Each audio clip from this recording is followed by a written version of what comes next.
তোমাকে বলছে কুল ইন কুনতুম তুহিব্বুনাল্লাহ, ও মুহাম্মদ সাল্লাল্লাহু আলাইহি ওয়াসাল্লাম এদেরকে বলে দিন তোমরা কি আল্লাহকে ভালোবাসো, তোমরা কি আল্লাহকে ভালোবাসতে চাও, ফাত্তাবিউনি, তাহলে আমি মুহাম্মদ সাল্লাল্লাহু আলাইহি ওয়াসাল্লামের অনুসরণ করো।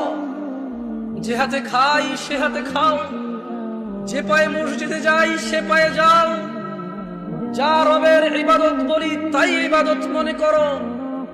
যখন ঘুমানোর অনুমতি আছে তখন ঘুমানোকে অবৈধ মনে করো না, যখন স্ত্রী সহবাস করা অনুমতি আছে এটাকে অবৈধ মনে করো না, যখন আল্লাহ কোন অকল্যাণের ঘোষণা দেয়নি কাউকে অকল্যাণ মনে করো না, যখন রব ছাড়া কেউ সুস্থতা দাতা নাই, সন্তান দাতা নাই, রিজিক দাতা নাই, হায়াত এবং মৃত্যু দাতা নাই, অন্য কাউকে এটা মনে করবে না।